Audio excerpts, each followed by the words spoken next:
fault that you have cravings, and cravings aren't normal. They're not spontaneous things that just happen. Cravings have been carefully crafted by food companies to keep us overeating and to make the most profit they possibly can. I think the fact that we end up getting sick and fat was accidental. So I'm going to give them that. But it doesn't change the fact that it's the most lucrative system. Medical is so lucrative, and we are all part of it today. We get vaccinated when we're born and we're little kids. We are in that system from even our birth has been medicalized. So medical makes so much money off the fact that we just eat all the wrong things and we are so tied to them. And with the holidays coming up really fast, I'm certain that many of you just want to know how to keep ourselves healthy, stay out of that system. But also, there's a concern about all the holiday treats, the parties, and of course, the weight gain. So today we talk about how to eat healthy over the holidays. The first thing I want to know though is, how was your Thanksgiving? Right? Did you stay on track or did you fall off the rails? Like, let me know. Put it in the chat and the comments. For me, I'm going to start. So let me share. October 14th was Canadian Thanksgiving, and it for me went really well. So I have to say that my family decided that they were only going to do regular food. So I just had a normal meal. But that's not usually the case. I know for us, a lot of the times what would happen is that there would have been a huge amount of food. And we would have been a lot of, like, years ago I would have struggled because everyone would have come over, it would have been a party, and there would have been food all over the place. But this year it went perfectly. So what do we have here? Naysays one says you stayed on track, totally amazed yourself. Congratulations for staying on track. When we get to eat the right foods and we keep ourselves on track, of course, we're happy to go into the rest of the holidays. So Christmas, all the other things, being proud of ourselves. So thank you for sharing that. I want to let you guys know that this video that I'm doing today was motivated by a comment that I got. Keto actually helped the person not only to lose weight, but to put down their other addictions. And this is very important because if you don't know why you crave, you can't end your cravings. So let us talk about what cravings are, right? Cravings are calls from our body to go get the substance of choice. Like, if we think about it, if you are an alcoholic, you're going to be called to get that. If you're a gambler, that's what you're going to be called to. We get confused and we think that we go get cookies, we go get ice cream because we like it. We think that it's normal to eat these things all the time, first of all, and then it's normal because we eat them all the time and we like them to want to go get them. We need to understand that this normalization, this showing these things as harmless, is not reality. Versus what's really going on. We need this stuff, right? We're actually out of control, like the alcoholic and the gambler. When we think about junk food and we have to go get it, we are not controlling our behavior. Our desire for this thing is controlling us. So, why are we out of control? Nobody talks about the science, the salt, sugar, and fat science of why we don't just eat a serving of whatever treat we're having. We eat the whole container, the whole row of cookies. We go overboard. First of all, sugar lights up the pleasure pathway of our brain. And that is what's creating the addiction, right? But we have to add to this that and so the sugar that we eat, companies have figured out what's the exact amount of sugar that they can put in the products that they put. So if you've ever been part of those tasting scenarios where you go to a company and they put all the different versions of what they're making in front of you, and what they're trying to figure out is what's the perfect amount of sugar, first of all, which they did the research on that they can put in their product to make it to hit that bliss point where you just want it. That's what they call it, the bliss point. It's not so much sugar that you're like, oh wow, that's too much, and it's right up to the edge where you go like, oh, I can't stop eating it. But then they take this bliss point of sugar, they add salt and fat to this product in the perfect combination to make it hyper palatable. Fancy word for addiction, right? Cravings, another word, fancy little cute word for the same stuff. So, why is it so overpowering? Why can we not walk away once we've started to engage? Well, it's because when our pleasure pathway gets turned on, there's a few chemicals that start bouncing around, and dopamine, which you've all heard of, creates a very pleasurable sensation in us. Serotonin allows us to feel happy, which is also released, right? Opiates are actually released, which diminishes our ability to feel pain. We actually feel less pain when we eat junk food, not for a long period of time, very short period of time, but it's a reality that we feel better. And then we have endocannabinoids that help us feel accomplished and rewarded. They make what we're doing repeatable behavior. So we add these things together and we eat this thing that's bad for our health. And then our brain gets this release that makes us feel pleasurable and happy and pain-free and rewarded. And we don't understand why we just can't stop eating the stuff. But companies know. The most important thing I want you to get from what I'm saying right now, Wellness Warrior, is that companies know. They've chemically created the foods, so all those processed foods that they're telling us are so healthy. They're healthy for their profits. They're not healthy for our bodies because we overeat them. They are created to be overeaten. And what's even more frustrating is that they are feeding this stuff to our children. So all the processed foods that we get in the that are for our kids are created in the same way, right? And if you look at the carb count on the processed foods that you give to your kids, you consider that this child is like an eighth, maybe even a 16th of my size, and they're eating the amount that they're eating. What does a child weigh? Even a newborn, if you're doing formula, 8 pounds? And the carb count on baby formula is ridiculous.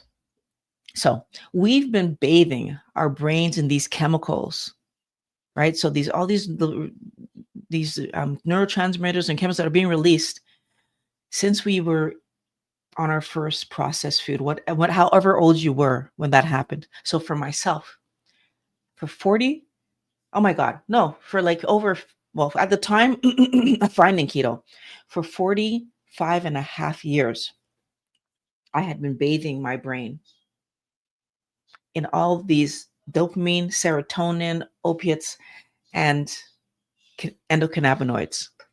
So when we try to stop eating garbage, it's completely uncomfortable. No more pleasurable feeling. Happiness comes down. Like we don't have the rewards that we were getting from doing that. Life was going to seem boring.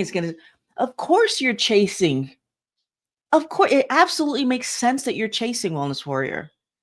As soon as you stop eating these high sugar foods, your brain is just going, where's my stuff? And I want you to think of it like this. It's like if you're in a bath of perfectly temperatured water and the water starts to get cold, but you can't get out. Your automatic want is to add more hot water. Now think about that. You're sitting in that water, it was beautiful, and now you're getting cold. If you can't add more hot water, you're going to get uncomfortable. You're going to be like, oh man, you're going to, right? And the colder the water gets, the more uncomfortable you're going to feel, right? And then eventually, if you actually add more hot water, what happens? Oh, the reward that you feel like you're just happy to be in there again. Imagine your brain. You don't have it, you don't have it, you don't have it, you don't have it, right? Our brain is the same way. It's telling you, go get, right? As dopamine, serotonin, opiates, when they go down, our brain just wants, go get it. Go get me some more sugar.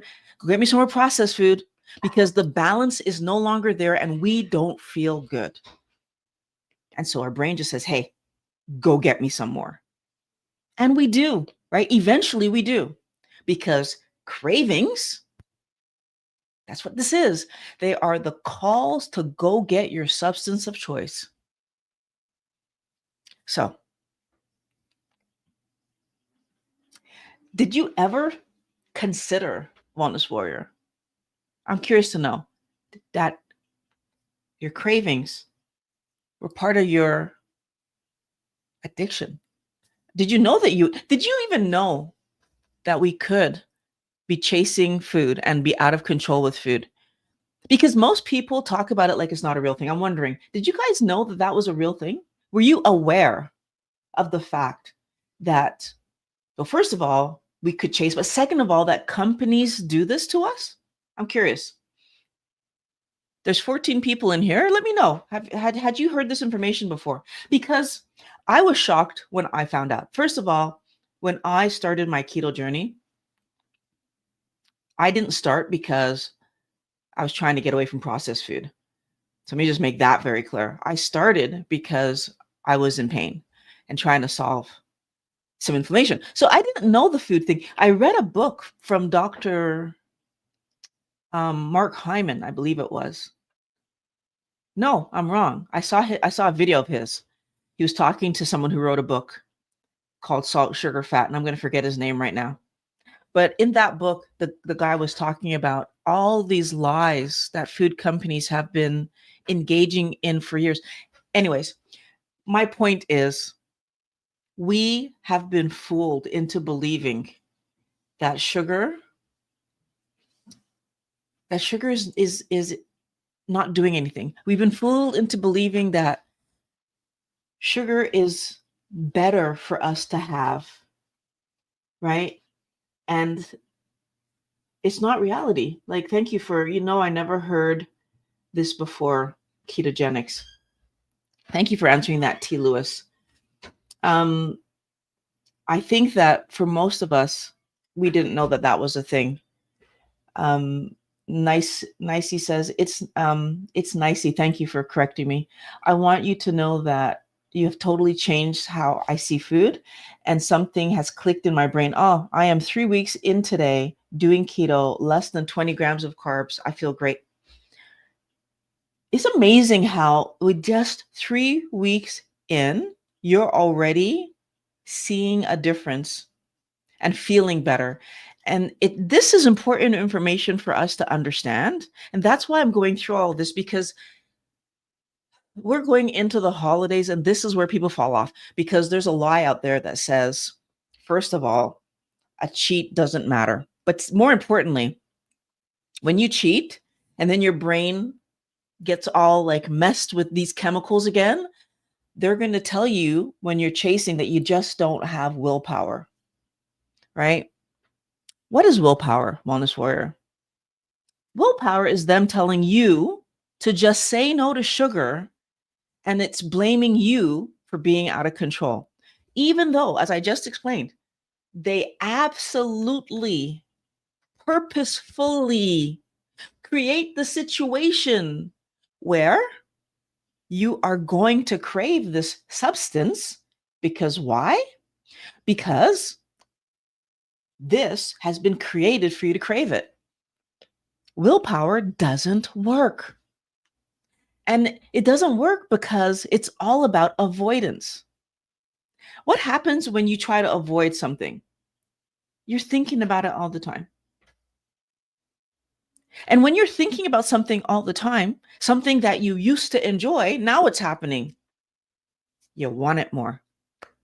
So even that, I think, is a huge setup, because we have to keep in mind that these companies use psychology against us, right? I'm trying to get you to see it so that we can use psychology to our benefit. They tell us use willpower. They tell us that we're just too lazy, which is more about willpower. They tell us that we're not trying hard enough. Again, willpower. Willpower is about avoidance. Willpower is about you should be able to eat a little bit of the chemical, so a little bit of the sugar that's going to cause the chemicals in your brain, a little bit of this processed food that's going to cause the chemicals in your brain to take off and take you out of control. And they're telling you, but then just use willpower to only eat one serving. Just use willpower to only have it once in a while, when they know they've created this in a way that once your brain starts wanting it because of all the way it's making you feel, that you're just going to chase it, wellness warrior. So what happens when willpower fails?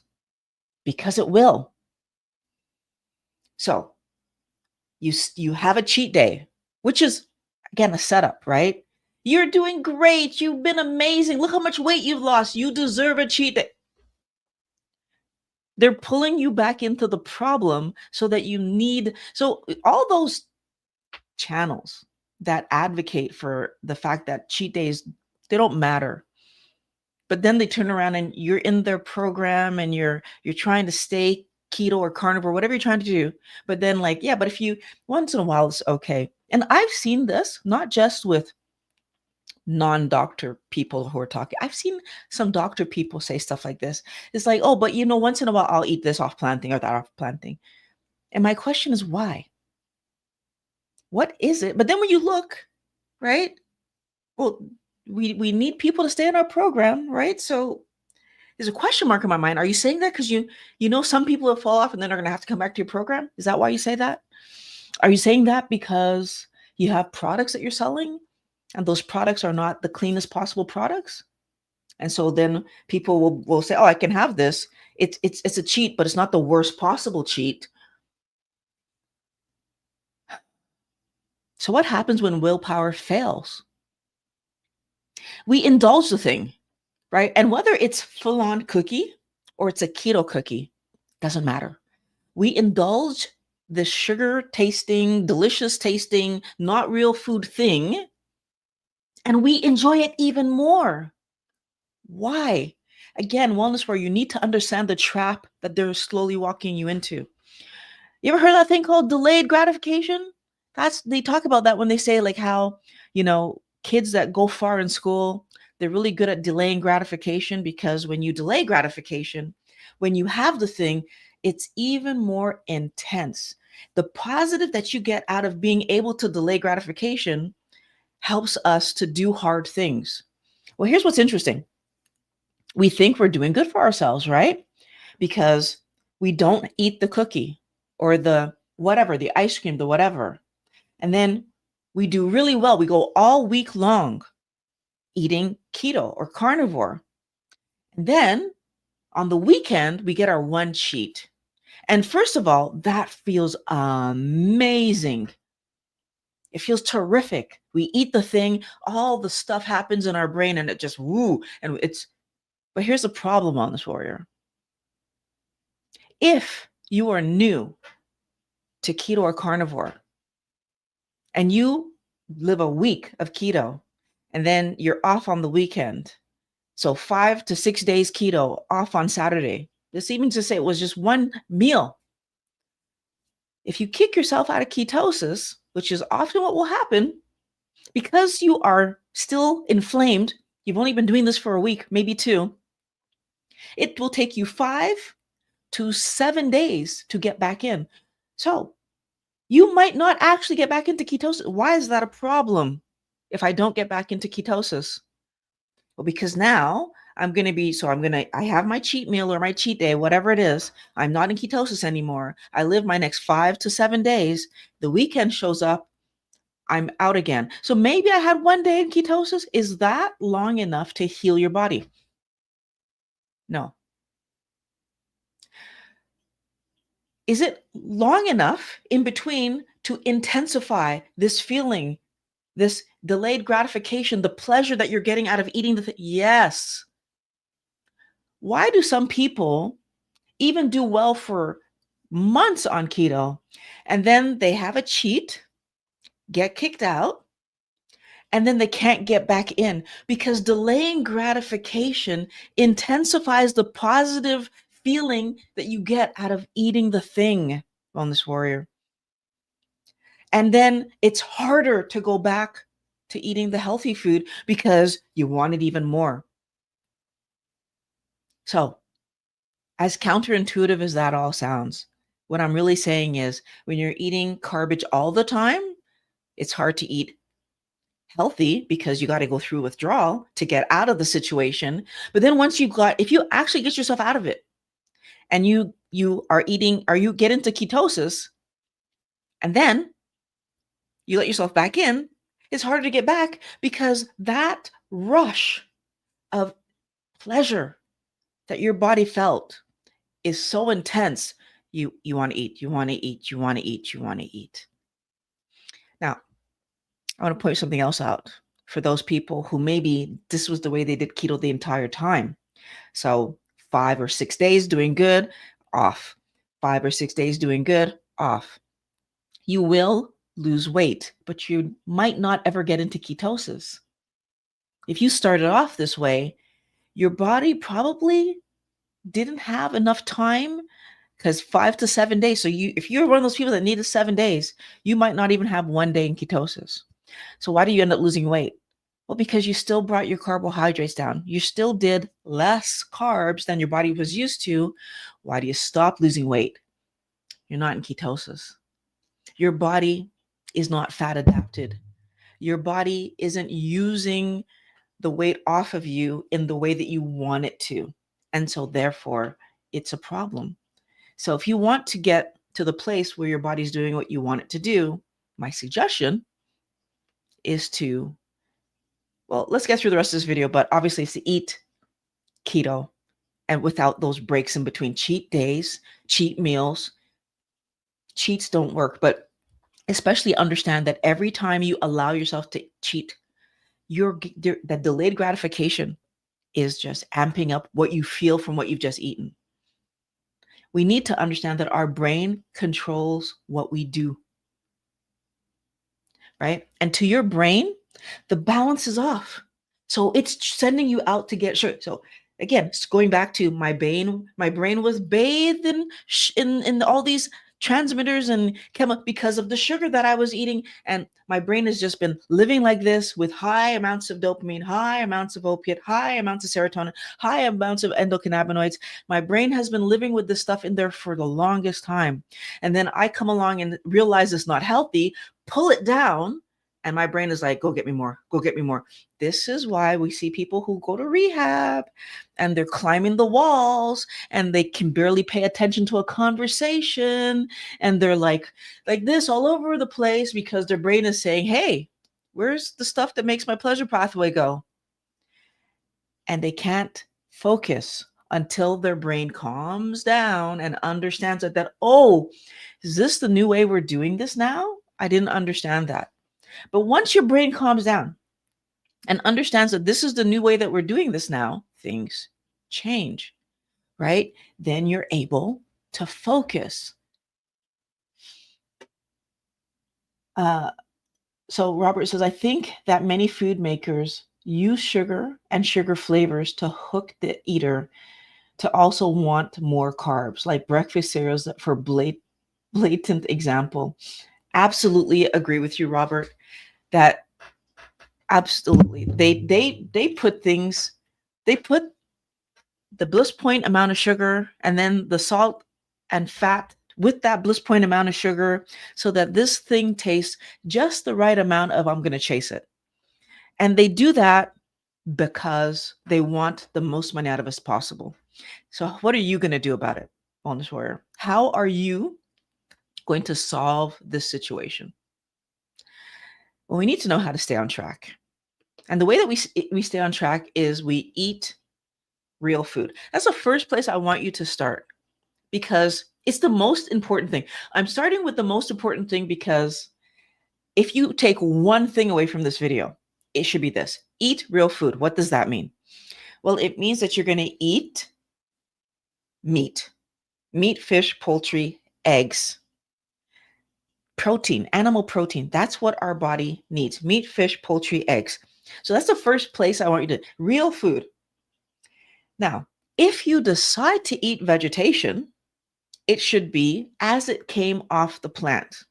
What I mean by that, it's not dried and pounded into a flour or otherwise created into some chemically version of itself. You should be eating, unless you did it yourself at home. Let me just preface that. Like if you did that yourself at home, fine. But if a company processing some almonds down to a flour for you, please don't fall for this trick any longer. Don't. If you're going to eat this stuff, you should get it in its whole form and then just eat it. Why? Well, I don't know if you've ever actually paid attention to how many oranges it would take to make a half cup of orange juice, but it's more than one. I don't know if you've ever paid attention to, for example, how many apples it takes to make a serving of applesauce. More than one. I don't know if you paid attention to like how much grain it takes to make the amount of grain that would be in 2 slices of bread. But it's more grain than you would be able to eat if you sat there with a spoon and tried to chew and swallow this stuff. We don't understand how eating processed food strips it of all the nutrients, first of all, any potential nutrients. Let me say it like that because these vegetations don't have real nutrients for us because it's not what we're supposed to be eating, right? We can manage to eat some vegetation if we can't catch an animal to keep us moving forward, but it shouldn't be the mainstay of our diet. But even meats, if you're going to have bacon or, deli meats and you make it at home, terrific. If you're buying it from a store, I would try to go to a butcher shop, first of all, or at least if I know that there's a possibility I would try to make sure they're making it on site and that they're using the healthiest possible ingredients. At least I'm going to know that it's not sitting in a bunch of preservatives. I hope. Again, if they're making it on site, there's a less chance of the preservatives.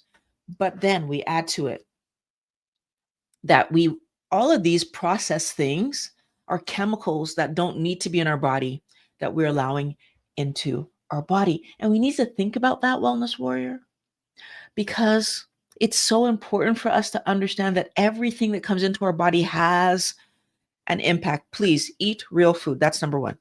The second thing that I want you to do, any vegetation that you eat should be as low in carb as possible. Now, if we consider that if you're doing a keto lifestyle, I'm not even a touch low carb at this point, because I think if you are healthy enough to be doing low carb, then this part of the conversation isn't really for you. So, and low carb in my mind is healthy enough. So healthy enough. What does that mean? That means that you've grown up in a situation where you were eating real food, first of all. So no processed food. These are the people I think are healthy enough. And you are currently sensitive to your insulin. That doesn't encompass a lot of people. Most of our children eat processed food. So they would not fall into this cat. They are not as sensitive to insulin as they're supposed to be, right? They are already on their way to diabetes. There are a lot of children who have diabetes diagnosed, first of all. But second of all, there are a lot of children who are pre-diabetic and will be diagnosed with diabetes in their 20s. Why? Because we are not eating properly. We are so focused on garbage and high carbohydrate foods that we are not eating properly. So what I would like is that you eat low glycemic vegetables, the lowest possible amount of sugar in them as possible. That's what that means. And so a serving being at minimum, I would say, well, if you're eating, let me put it like this. For your day, your sugar intake should be 20 grams of carbs or less. That's the easiest way. And so for one serving of food, you need to look, if you're having 2 meals a day, then you do your math. But I'm going to point it out that for most of us, a serving of cookies, if not taking away all of our sugar for the day, is pretty close. So I think that's something we don't think about. A serving of ice cream, a serving of any dessert thing takes away our sugar for the day if we're trying to do 20 grams of carbs or less. But here's a funny thing. A serving of fruit does the same thing. We don't seem to understand that a serving of rice is our entire serving for the day. And so therefore, if I'm having 3 meals and I'm planning to have rice, that means I can only have rice. So I can only have carbs at one of my meals. We are not taking that into consideration enough. The next thing that I want you to understand is going to really help you to stay on track over the holidays is that sweet is a trap. If you put anything sweet tasting in your mouth, because your body understands, so your brain, first of all, dopamine rush and serotonin, and that happens from the time you taste it. Even though the actual sugar didn't get into my body yet, we need to understand my brain is already reacting. So all the release is happening, wellness warrior, whether the sugar came in or not. Sweet is a trap. That means artificial sweeteners are not helping you in any way, shape, or form. It's a trap because it's triggering your brain and it's causing this process to start. So those fruits, when they say, oh, well, don't have a chocolate bar, have some banana, have some mango. What we don't understand, because we're not in this world of science, those sweet tastes are actually pushing us to want the cookies more, to want the ice cream more. Anything sweet tasting is going to be a problem. It doesn't have to be just the junk food. So sweet taste, total trap.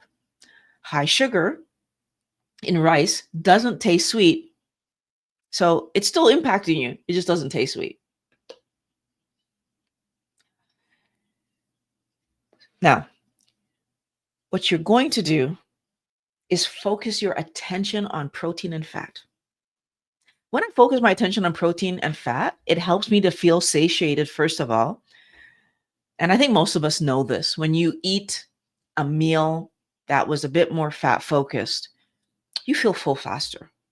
And I think we've all lived this, especially, even in our normal life doing like fried foods, we would have seen this happen. In our healthy world, why we focus on protein and fat beyond satiation, protein, so amino acids, so all the amino acids that make up protein are what we need to build our body. We also need lipids, which is what we get from the fat, to build our body.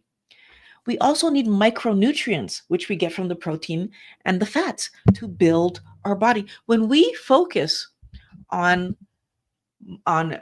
protein and fat from animal sources, Georgia Ede pointed out that we get the exact right amount, the combination that works for animals, so humans are animals, to build our body properly. Now, I've heard people talking about how they'll be eating like this, and then once in a while they'll get this feeling like, oh, I want a certain kind of organ meat, right? They'll have a feeling to have some liver, or they'll have a feeling to have some fish or something. And I feel like it's because we know that, like, we know when something's missing and our body's going to tell us, oh, you need to eat some more of this or eat some more of that. But for people who are mostly beef based, every once in a while they tell me that they get this feeling that they want some fish, or they get this feeling that they want something else. So if we follow our body and give it what it's really truly asking for, protein with its accompanying fat, then what we end up seeing is that we have better health. And that's the ultimate way to stay on track, because as Nicey was saying, she felt better. And when you feel great, as she said, then obviously you want to keep doing the thing you're doing, because it feels amazing and you want to stay on track. Breakfast. Your breakfast should be all protein, Wellness Warrior. You should start your day with the thing that your body's asking for. If you wake up and you're actually hungry, it's because your body needs clean energy, which is the fat. So fat also gives us energy, and the correct building blocks. So fat to build all the cell membranes and all the right structures in our body, and amino acids. So the protein to give us the amino acids to build, and all those micronutrients, as I just said. The sooner you start eating carbohydrates, the sooner you start your body, so your brain chasing. And you don't want that. You don't want to be waking up and eating cereal and chasing from the moment you get out of bed. It's a bad idea. But that's what happens to a lot of us, because we are eating the wrong things. I want you, the other piece of this puzzle, if we're going to survive these holidays, is that you need to plan to have fun. I'm curious to know, what fun activities are you planning for yourselves that have nothing to do with food? That have nothing to do with food, right? Over the holidays, for sure, I'm going to be snowboarding. That's on my list. I want to make sure I do that this holiday season. But what else am I going to do? Probably going to go climbing.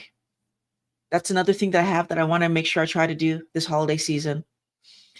And I've recently signed back up to learn to play guitar. I have this guitar. I bought it. I started learning, and I never completed learning. So I was only able to learn a bit of the fretboard. I'm still trying to do that. So I want to get back to that. And then the other thing that I want to do, the other big thing for me that I hope I accomplish this year, I'm also going to try to learn piano. So they're two different things. The reason I'm doing two different musical instruments, I'm wondering if guitar is just maybe not my thing, and maybe piano would be more my thing. And I won't know unless I try. My daughter has a keyboard sitting there. I thought, you know what? Maybe I play with both and see which one sticks. What are you planning for yourselves this holiday season, Wellness Warrior? I'm going to be around a lot of people. I want to have fun with these people. But I know that the people I'm going to be around are going to want to have fun with food. And that's not what I'm interested in at all, at all, at all. So these 4 things I think I just named, and there's probably other things I'm going to play with too. I just haven't figured it out yet. Of course, I'm going to make more videos, so that's going to be something. But I want things in my life that I'm looking forward to do, so that I'm not having fun with food. Because every time we step off track, again, remember, the brain is, it's firing up, and it's causing you to overeat. It's causing you to feel amazing, and therefore you overeat, because it doesn't last long. That's the part that's so sad. You feel good for moments while you're eating the stuff. I think if you got like a few minutes afterwards, maybe 20 afterwards, that you're still feeling good, and then your brain is already on getting more of it. And now we're playing with the silly willpower stuff, and it doesn't work. So, what activities do you guys like to do? Did anybody give me an activity? Um, I just want I just want to share that this is very possible not to be medicalized. I haven't been to the doctor 25 years since my youngest child was born.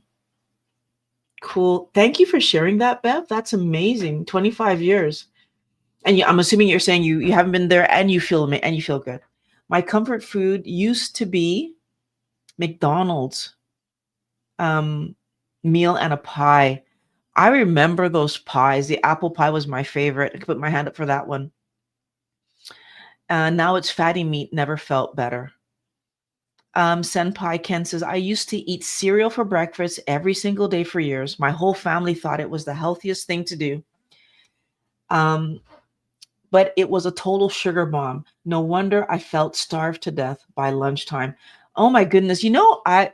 Again, cereal for breakfast or like skipping breakfast time, like not having breakfast before I leave the house, but then grabbing like what do you call that? Not a muffin. What did they call? Yeah, muffin. Yeah, so cupcakes are actually seen as as cake. Muffin, healthy muffin for breakfast.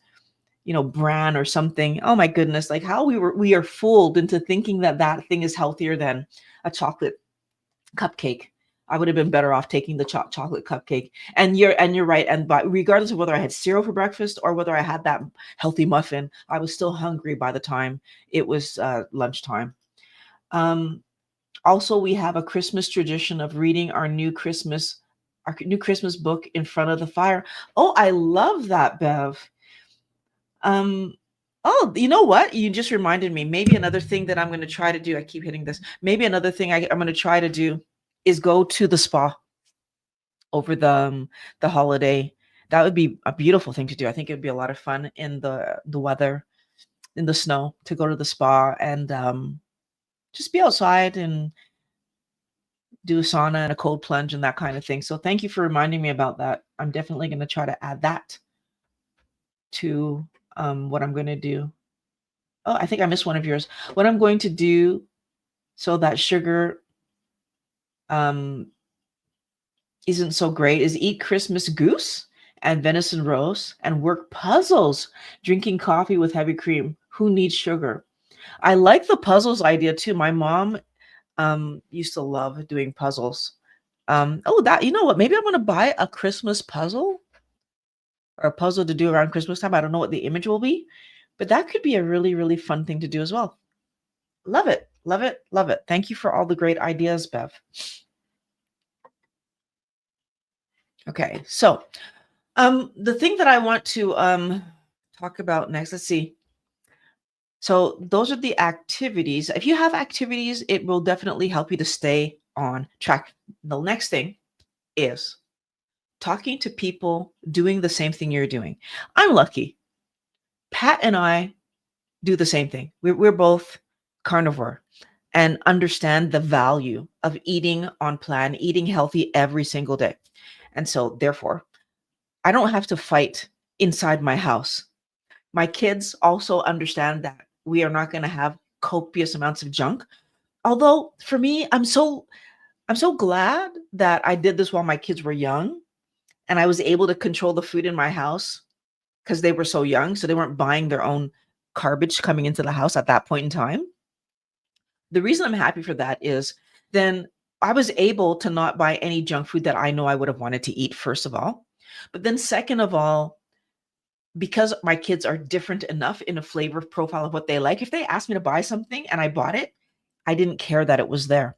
But that I was I was able to do that after about, I don't know, I would say probably there was a month that I didn't purchase anything to um to come into the house. But I will say that in that month period of time, my daughter still gets like, or at that time, she was still getting treats from grandma or whatever that came to the house. I remember so specifically 2 weeks into my keto journey, after I had gotten over my withdrawal, moving some chocolate that she had gotten from one side of the counter to the other and not wanting to eat it. Like the thought not crossing my mind. And I walked away and then looked back and realized, wow, I didn't even think about eating it. And chocolate's my kryptonite, wellness warrior.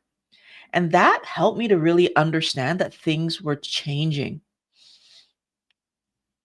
So my daughter, because she was young and all she wants is for her mother to be healthy, I had no problem. She asked me a few questions. Oh, how come you're not having rice? How come you're not eating this?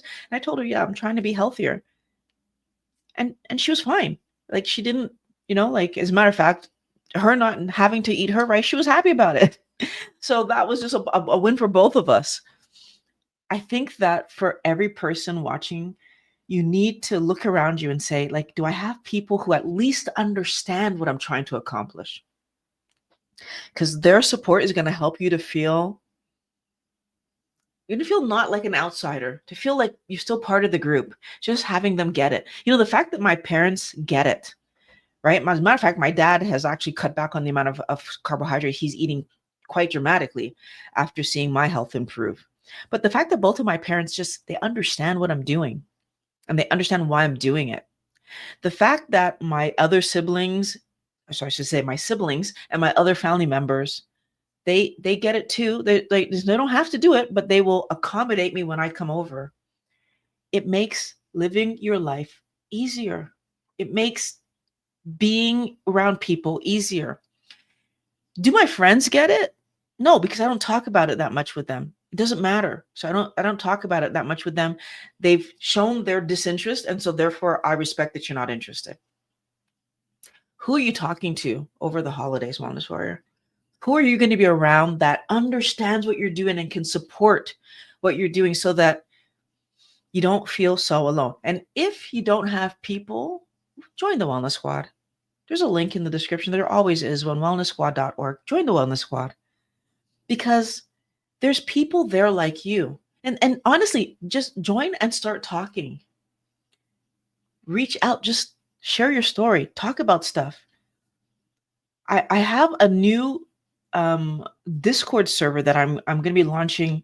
I want to get it launched before the end of December because I want us to actually be able to talk face to face. When I see people in my chat here and I see that your name has a picture beside it, I love that so much because I can put a face to the name that I'm seeing.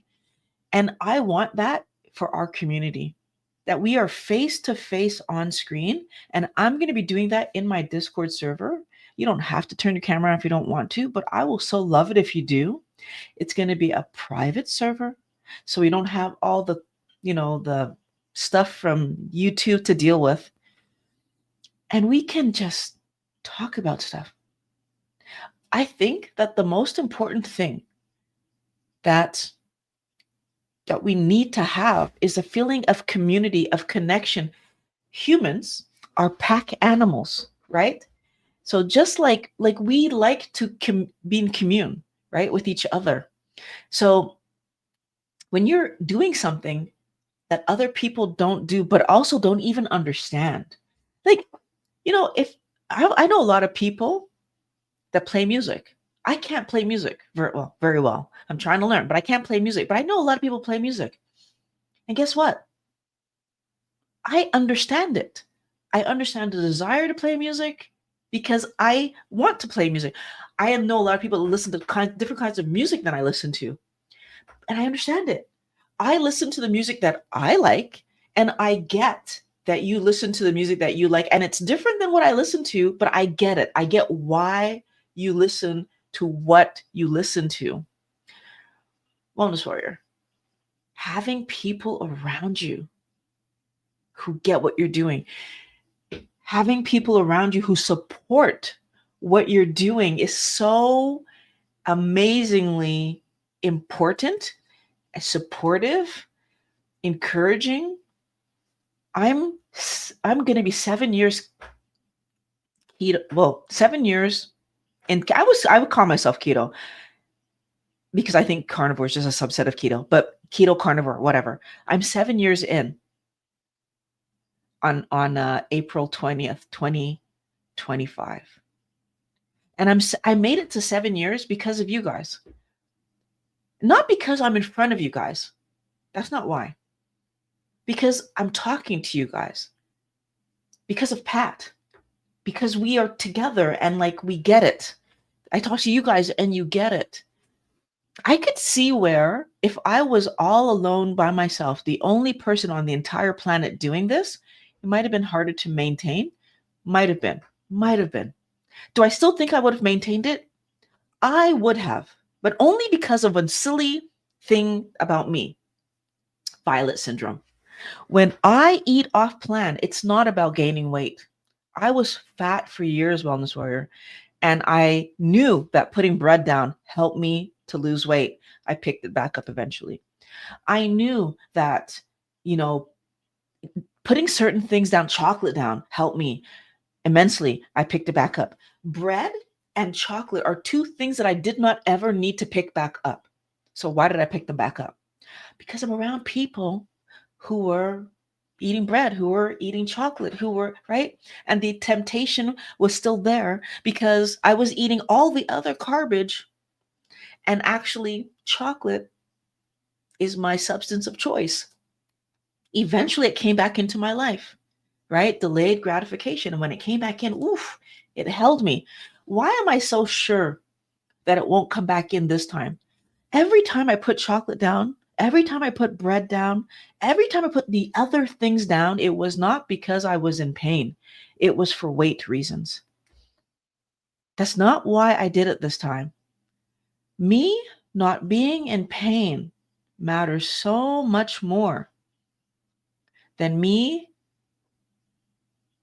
feeling like it just, that little bit of positive, that few moments of pain free that I will get when I eat the chocolate compared to the pain I will have afterwards, and for how long after I've eaten the chocolate.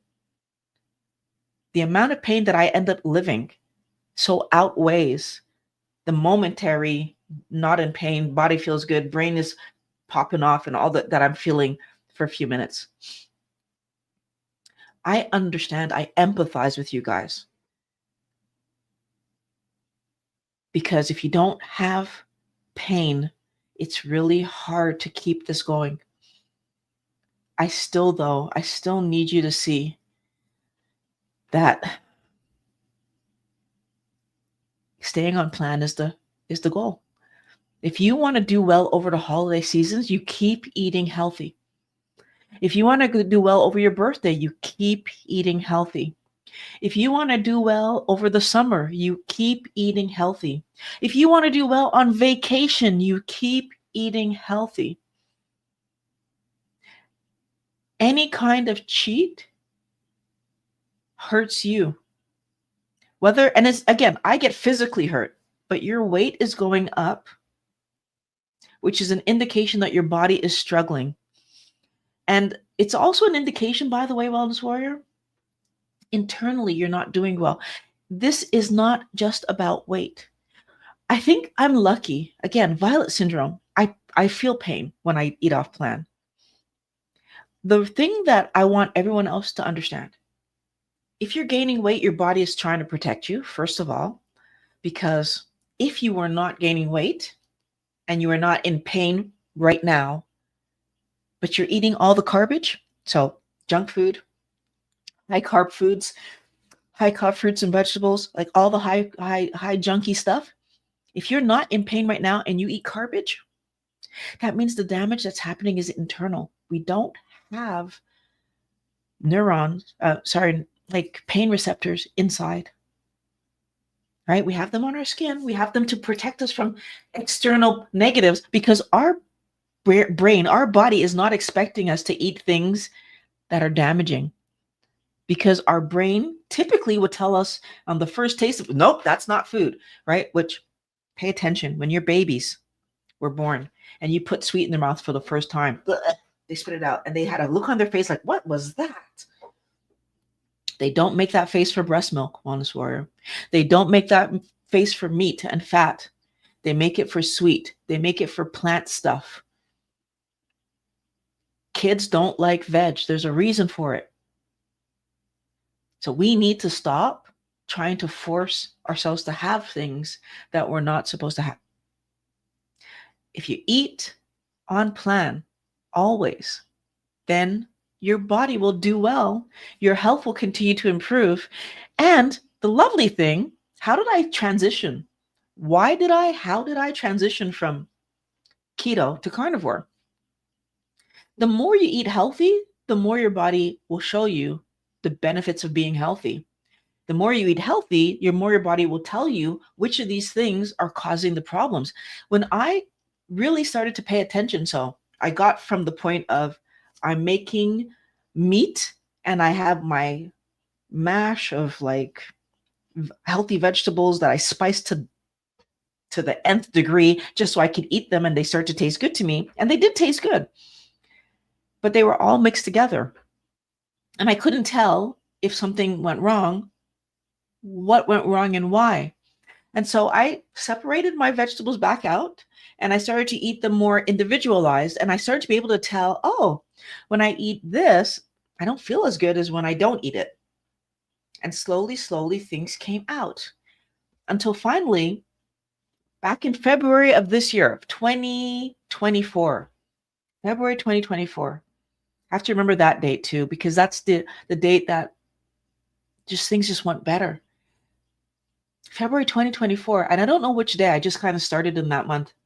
Transitioning to carnivore was not as big of a deal to me as transitioning to keto, because transitioning to carnivore, I was already basically only eating salad once every other week. And it was a Greek salad, I believe. No croutons, no anything. So salad once every other week.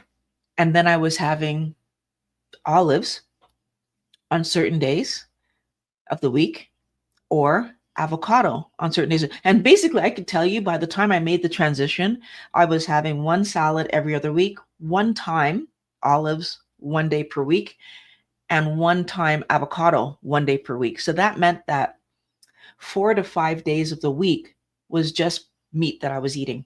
So my transition to carnivore was less big. I still drink coffee till this day. So coffee didn't leave. And I'm not sure when it will leave. Part of my brain is thinking it will eventually, but it hasn't left yet. So coffee is still there. The transition, I made it because my body was showing me that I didn't need these things in my diet. And honestly, I learned from Sally Norton, Dr. Chafee, both of them taught me that that last little bit of veg and the spices, Dr. Chafee especially pointed out to me, Violet, those spices, the spices, he's like, those are the most toxic parts of the plant that they get. You realize that when you put spices on your meat, it's the most toxic part of the plant, Wellness Warrior. Salt, we need it. Our body is looking for it. That's positive to put on your foods. But spices are the most toxic part of the plant. That's what we end up putting on our food. And then we don't understand why we don't do well. We don't understand why our insulin scenario gets out of. We don't understand the inflammation. Those toxins are in there to stop the animals that they don't want to eat it from eating it. And we don't get it. And then Sally helped me to understand that the oxalates in olives are not worth it. And the oxalates in most fruits and vegetables are not worth it. They take the vegetation off the tree before it has a chance to ripen. And so, yeah, it's not worth it. It's important for us to understand that. Because if we don't understand it, we just keep eating the wrong stuff.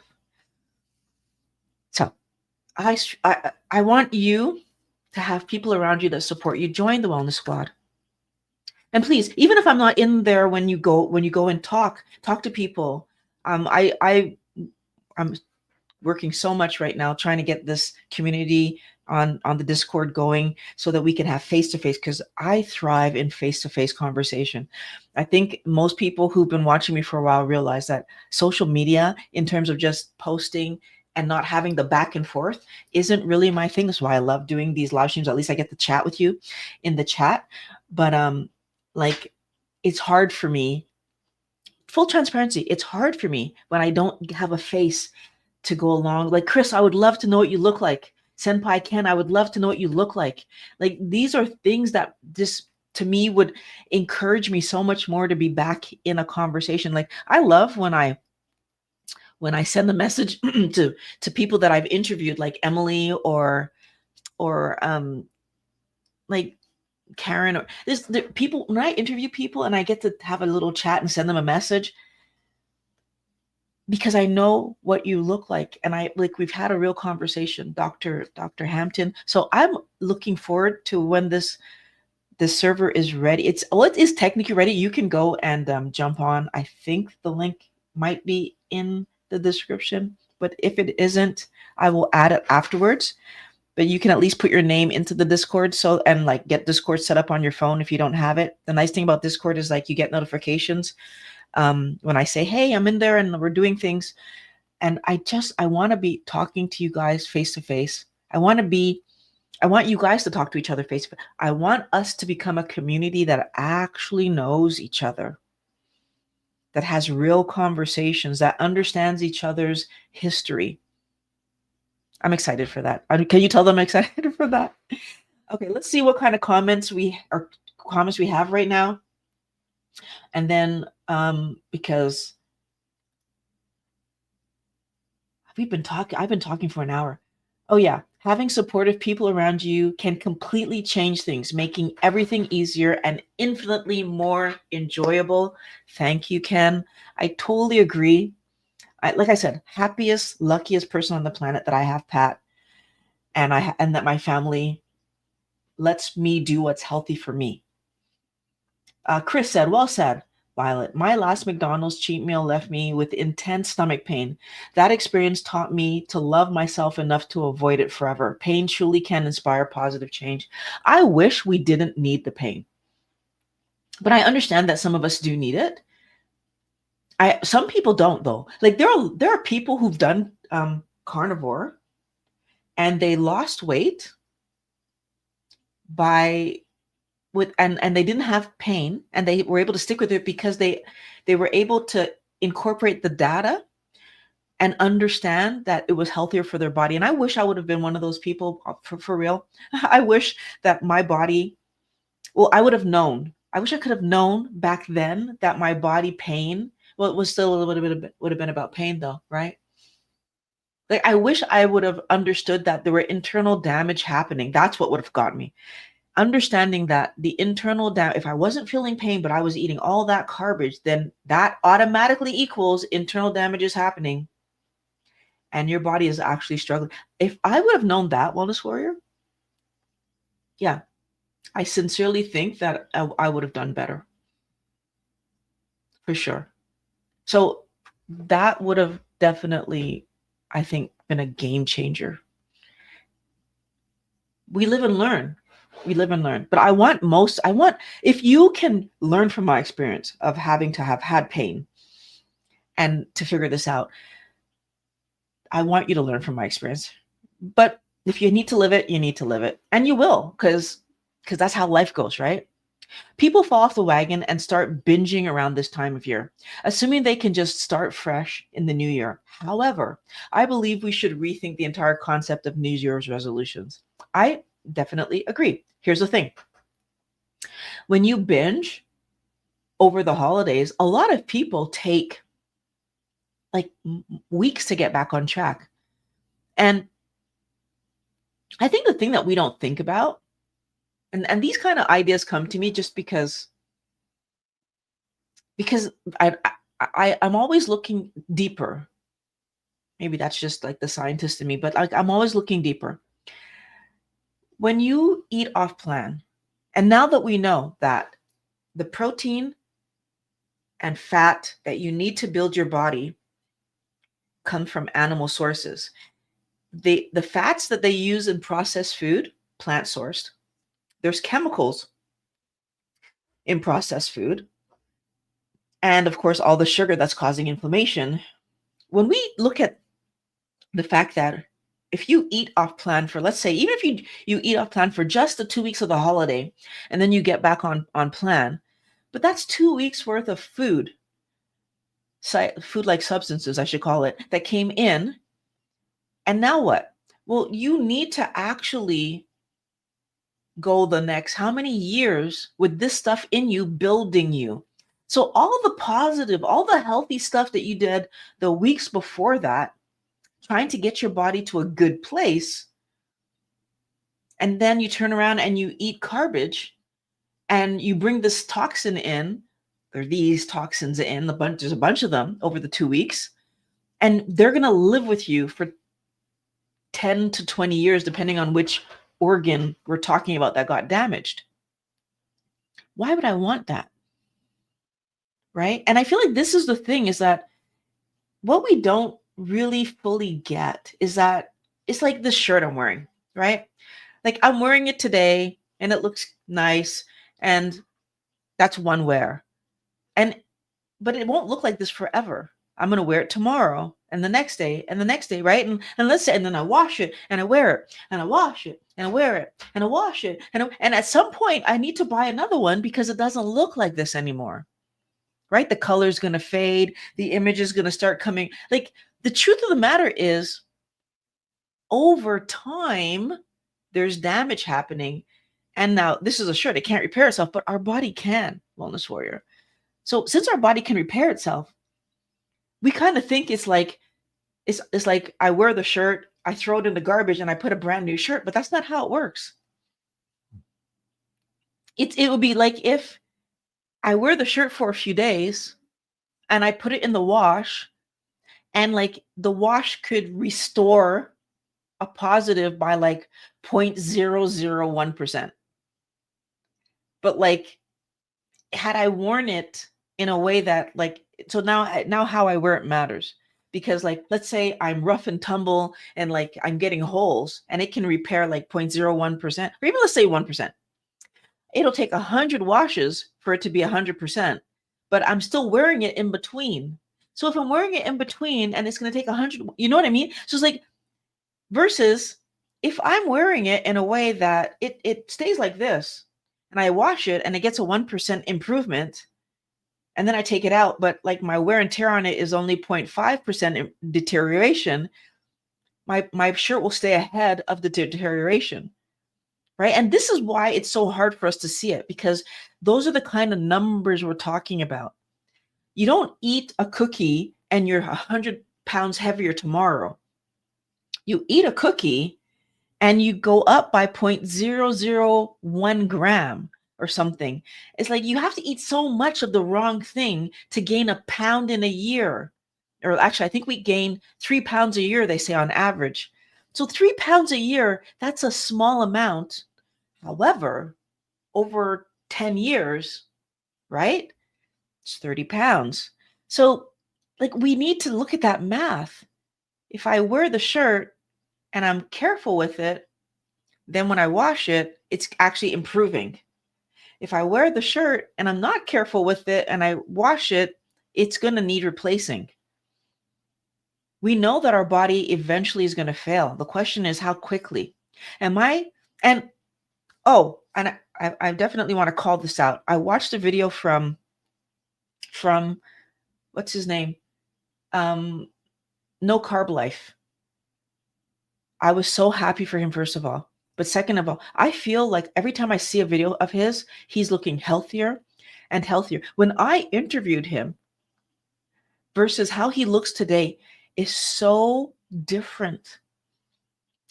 And I should have him back on the show, actually. But the thing I want to point out that he said, which was so cool, is that not only did he do carnivore and to stabilize himself, he's actually getting stronger. His stroke symptoms, from what I can see, look like they're diminishing. This is something that we are told is impossible on this warrior. We are told that, if you have a stroke, it's just like it's about just maintaining, like not losing more off your body. That like you're just kind of stuck after that point. It's not true. It is so not true. So I'm looking at him and like he is improving. I did the interview that I did with the lady that now I'm forgetting her name too. The lady that I just put out, where she got her life back. She actually came back from a stroke, and she did a 2 hour plus interview with me, standing the entire time. She couldn't walk for years. They told her that it was just like, this is what you're going to be, and then her life came back. So I feel like we need to truly understand that you can heal your body, and so your body can get better, which is the funny thing. Your body can get better, right? And we don't think it can, but it absolutely can. And the best way that we can um, help ourselves to really to see that point that our body can get better, the best way we can do that is living every single day on plan.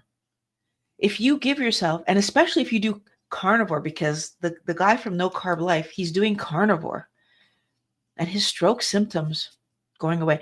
And the lady that I interviewed, although she started to do her healing with low glycemic vegetables and meat, she recognized that when she did only meat, she was doing better, and she switched over to carnivore as well.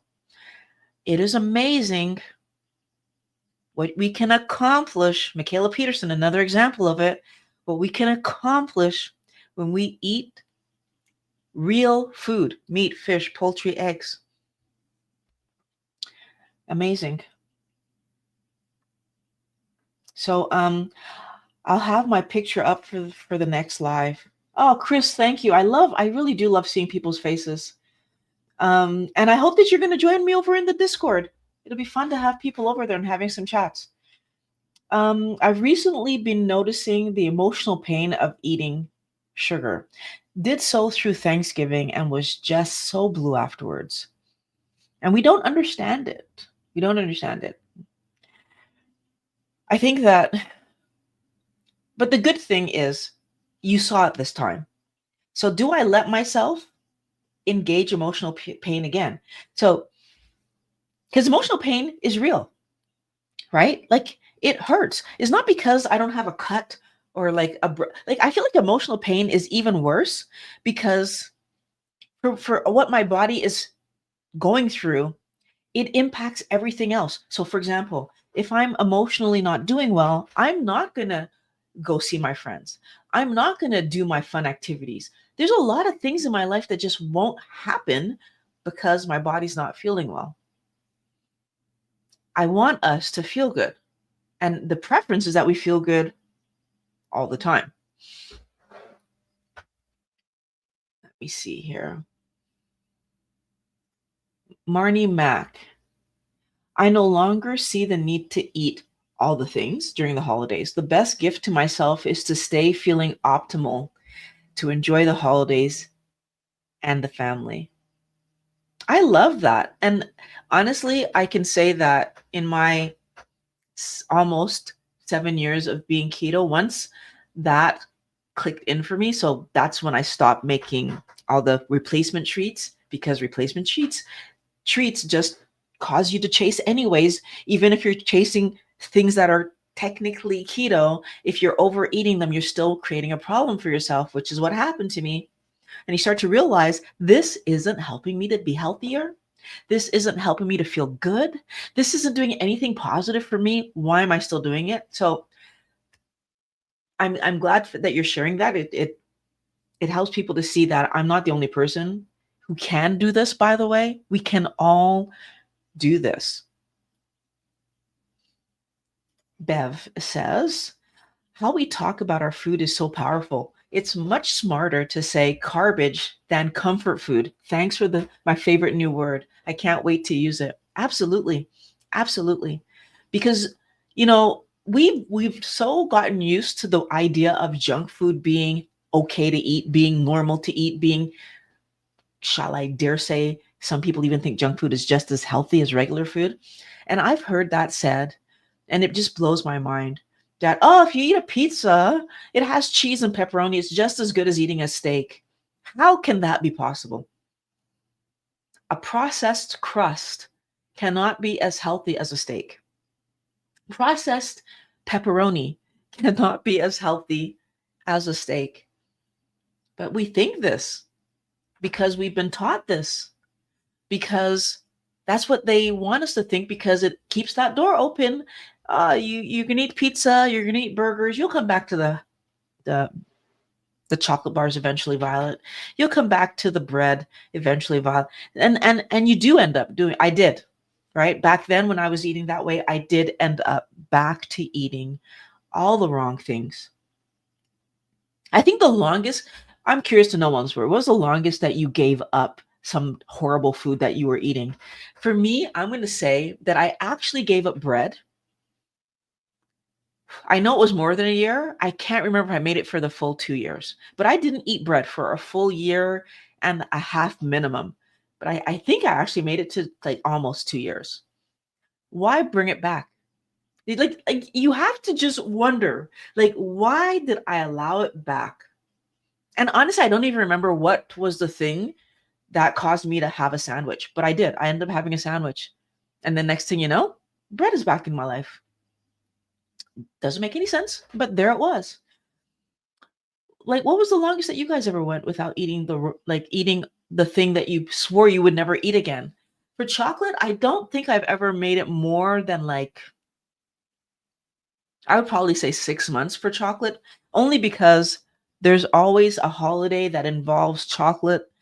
And even if I didn't buy it, it would be at wherever I went, right?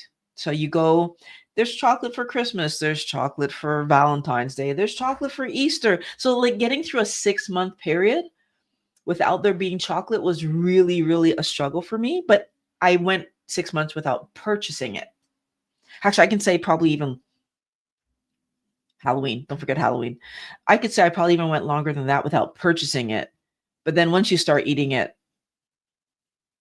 like, and you get out of the season where it's all around you because it's being put on the table by all these people, then then you end up running towards it again, right? Which is what happened to me. Is like I go buy it because, oh, nobody has it at their house anymore, and it so goes back to that idea of delayed gratification. I was willing to wait to get it at my mom's, to get it at my aunt's house, to get it at my grandma's. I was willing to wait because I knew it was going to be there. It's the holidays. They buy these things. It's going to be there. Right. And so you think you're doing good. Oh, I'm not buying any. I'm so strong. No, it's delayed gratification. I'm good at that.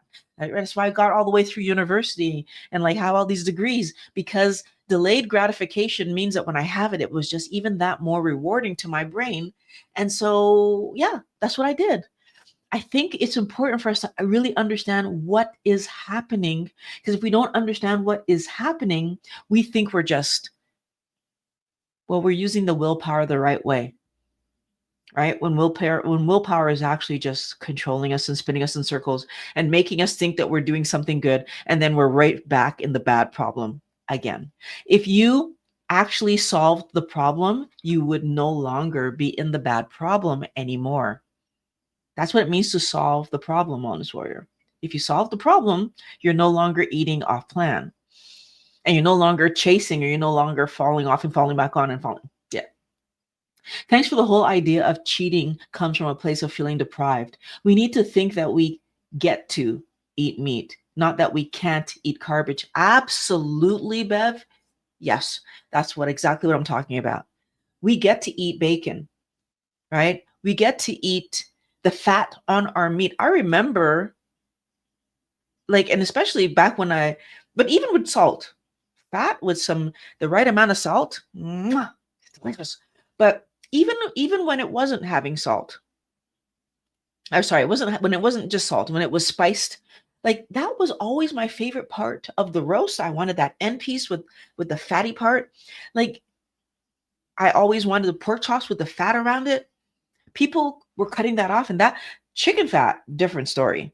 Somehow when you spice chicken, it doesn't get into the fat the same way that it gets into the fat on these other meats. Not sure why.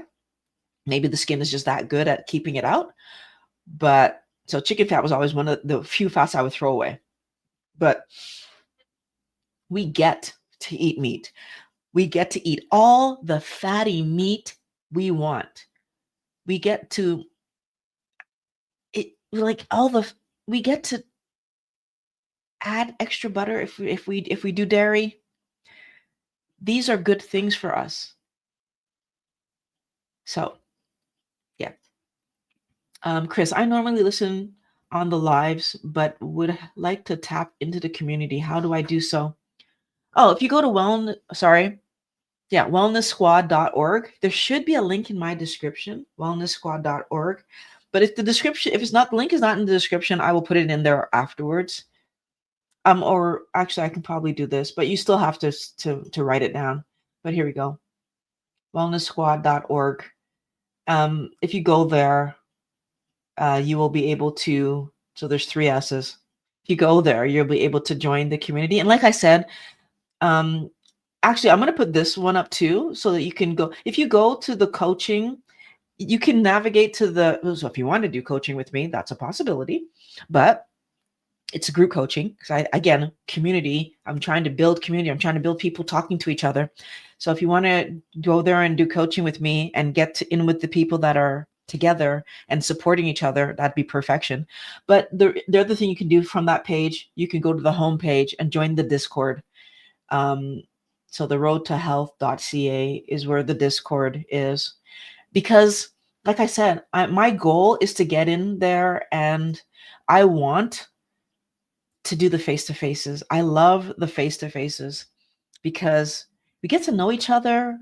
We get to joke around with each other and have fun, but also just share in what works and problem solve what's not working. That's the most important thing. My goal is for every wellness warrior to eat on plan consistently, to get your health back so that your life starts being fun again, because you're actually doing fun things. You're actually living your life. So the more fun you can have, the better. And that comes with not being in pain, by the way. So I was living my life while I was in pain. I was still I started snowboarding while I was still having all my joint pains and whatever. And the trade I was making was I would have a snowboard day and then I would have 2 days recovery. I would go longboarding and then I would have 2 days recovery. So everything I was doing, I needed to have 2 to 3 days recovery. And heaven forbid I fell on my snowboard, then maybe it's like 4 days recovery. So if it was a bad fall. So I feel like getting my health back and being able to go snowboarding, and so not this last winter, the winter before, after everything opened back up, and my legs were not as good on my snowboard because I had missed how many seasons of snowboarding, and I was on a brand new snowboard to boot because I got a snowboard the year that lockdown happened. I get on the hill. I had so many falls because I wasn't used to the board. It was brand new. And then I hadn't snowboarded in like 2 years. And the next day I probably felt it a bit because I just hadn't snowboarded in a while. But by the 2 days later, I was fine. And then we went snowboarding again and I was fine. So it didn't take me even the entire amount, the whole season to get back. I was fine. Like, do we understand, Wellness Warrior, how important it is that we I don't know, how do I say that? That we ski, snowboard, interact with people, do our crafts, do our activities, like that we make life fun rather than waiting for food to entertain us, right? Because it's a trap. I can't say that enough. Food companies benefit off of us spending all of our money on this stuff that we can't help but eat the whole row of cookies. So instead of this being, I don't know, how many servings will it be? 16, 20? It ends up being 3 to 4 servings because we eat a whole row. They benefit off that. And then a lot of these food companies, which I didn't even know this, either invest in pharma or even own like pharma, like the company that owns pharma and food companies, like it's all under one umbrella. I didn't even know that part, but apparently that's a thing. They're just making money off of us left, right, and center. And another thing, the people that actually work in the research department of these companies don't eat their own product. Where have we heard that before? When you buy from the guy in the corner, but he doesn't use? Are you kidding? I wouldn't use this stuff, right? We need to understand that these things are on purpose. It's not accidental. Because if we don't understand that these things are on purpose, we're going to keep thinking that companies have our best interests at heart when they don't. Not at all. Not even a little bit.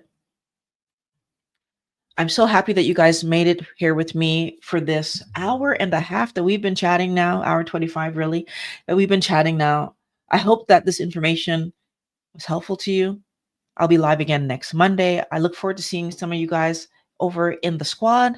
And I am going to do my best to get the Discord up and running before the end of of December, so that we can start doing these face to face and take our time and have real conversations, because I am so looking forward to that.